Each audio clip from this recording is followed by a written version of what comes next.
इस्लाम के इतिहास में कुछ ऐसे नाम होते हैं जो सिर्फ तलवार के ही नहीं बल्कि दिलों के भी सुल्तान होते हैं।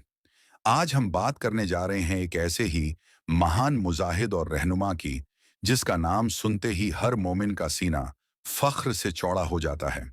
सुल्तान सलाहुद्दीन अय्यूबी, जिसने बैतुल मुकद्दस को गुलामी से आज़ादी दिलाई। सलाहुद्दीन अय्यूबी का असली नाम यूसुफ बिन अय्यूब था।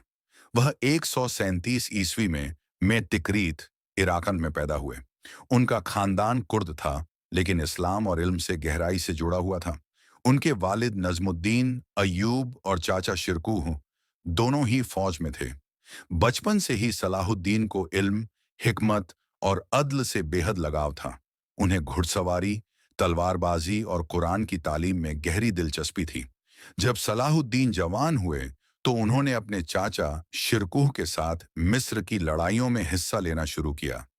वहां सलाहुद्दीन ने अपनी बहादुरी, अक्लमंदी और ईमानदारी से सबका दिल जीत लिया।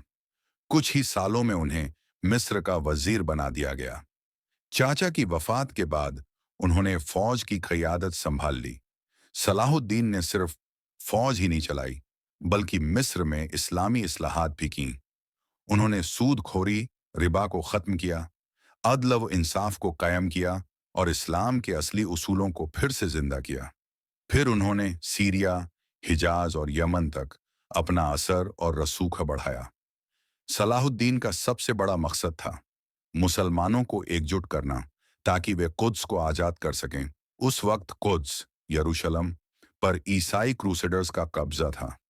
ये वही लोग थे जिन्होंने बैतुल मुकद्दस को लूटा था और वहां के लोगों का कत्लेआम किया था। सलाहुद्दीन ने पहले मुसलमानों को एक प्लेटफॉर्म पर इकट्ठा किया। फिर 188 ईस्वी में एक बहुत बड़ी जंग हुई, जिसे जंग हट्टीन कहा जाता है। इस जंग में सलाहुद्दीन ने क्रूसेडर्स को बुरी तरह शिकस्त दी। हजारों ईसाई फौजियों को गिरफ्तार किया गया, लेकिन सलाहुद्दीन ने किसी पर जुल्म नहीं किया। उन्होंने दुश्मनों के साथ भी इंसाफ और रहम का बर्ताव किया। जंग हट्टीन के बाद सलाहुद्दीन ने कुद्स की तरफ रुख किया। ईसाई फौज कमजोर हो चुकी थी, मगर सलाहुद्दीन ने जंग से पहले उन्हें अमन की दावत दी। जब कुद्स फतह हुआ तो कोई कत्ल व घारत नहीं हुई। सलाहुद्दीन ने सबको अमन दिया। मुसलमानों को मस्जिद, ईसाइयों को गिरजाघर और यहूदियों को उनकी इबादत गाहें वापस लौटा दी। ये वो मंजर था जो तारीख में मिसाल बन गया। जब क्रूसेडर्स ने कुद्स लिया था तो वहां खून की नदियां बह रही थीं, और जब मुसलमानों ने कुद्स वापस लिया तो वहां अमन का पैगाम पहुंचा। सलाहुद्दीन ने अपनी जिंदगी का हर लम्हा इस्लाम की खिदमत में गुजारा।